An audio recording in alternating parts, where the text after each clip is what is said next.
Hi friends, ಇವತ್ತು ನಮ್ಮನೆ ಆಕಳನ್ನೆಲ್ಲ free grazing ಬಿಟ್ಟು 10ನೇ ದಿನ 10th ಡೇ. ಸೊ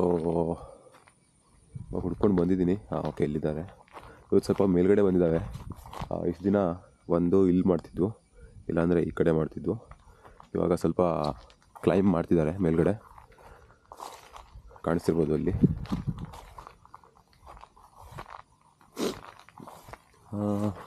ಇವಾಗ ಮನೇಲೇನು ತಿಂತಾನೆ ಇಲ್ಲ ಅವು.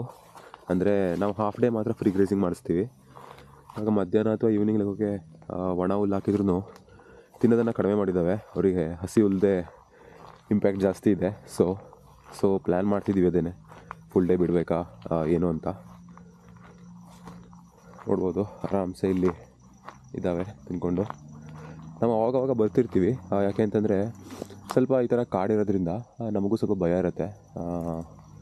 ಮೊದಲೇ ಅಂದರೆ ಹೇಳ್ತಿರ್ತಾರೆ ಚಿರತೆ ಇದೆ, ಹುಲಿ ಇದೆ ಅಂತೆಲ್ಲ. ಅಂದರೆ ನಮ್ಮ ಕಡೆ ನಾವು ನೋಡಿಲ್ಲ, ಬಟ್ ಬೇರೆಯವ್ರು ನೋಡಿದಾರಂತೆ. ಸೊ ರಿಸ್ಕ್ ಯಾಕೆ ಅಂತ ಒಂದು ಅವರಿಗೆ ಟೈಮ್ ಆದರೂ ಯಾರಾದರೂ ಒಬ್ರು ಬರ್ತಿರ್ತೀವಿ. ನೋಡ್ಬೋದು, ಅಷ್ಟೇನು ರಿಸ್ಕ್ ಇಲ್ಲ. ಈ ಕಡೆಯೂ ಮನೆ ಇದೆ, ಈ ಕಡೆ ಎಲ್ಲ ರೋಡ್ಸ್ ಇದೆ, ಆಯಿತಾ. ಗಾಡಿ ಅವಾಗವಾಗ ಓಡಾಡ್ತಿರುತ್ತೆ. ಈ ಕಡೆ ಹಿಂದ್ಗಡೆಯೂ ಮನೆ ಇದೆ, ಅಂದರೆ ಈ ಬೆಟ್ಟದ ನಂತರ ಆ ಕಡೆ ಎಲ್ಲ ಮನೆ ಇದೆ. ರಿಸ್ಕ್ ಇಲ್ಲ, ಬಟ್ ಹೇಳೋಕ್ಕೆ ಬರಲ್ಲ. ಸೊ ನಮ್ಮ ಸೇಫ್ಟಿಗೆ ನಾವಿರ್ತೀವಿ. ಇನ್ನು ಮುಂದೆ ಇವ್ರ ಜೊತೆ ನಮ್ಮ ಮನೆ ನಾಯಿನೂ ಬಿಡಬೇಕು ಅಂತ ಮಾಡಿದ್ದೀವಿ. ಫಸ್ಟು ಫ್ರೆಂಡ್ಶಿಪ್ ಮಾಡಿಸ್ಬೇಕು, ಒಂದು 2 ಡೇಸ್ ಕರ್ಕೊಬಂದು. ಅಂದರೆ ಅವರು ಸ್ವಲ್ಪ ಹೆದರ್ಸ್ತವೆ ಇವಕ್ಕೆ, ಇವು ಹೆದರ್ತಾವೆ ಅವಕ್ಕೆ.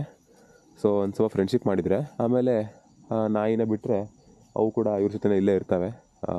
ಆ ಥರ ಪ್ರಾಕ್ಟೀಸ್ ಮಾಡಿಸ್ಬೇಕು ಅಂತ ಪ್ಲ್ಯಾನ್ ಮಾಡಿದ್ದೀವಿ. ನೋಡ್ಬೇಕು ಏನಾಗುತ್ತೆ ಅಂತ. ಇವಾಗ ಇಲ್ಲೇ ಸ್ವಲ್ಪ ಹೊತ್ತಿದ್ದು ಆಮೇಲೆ ಮನೆ ಹೋಗ್ತೀನಿ.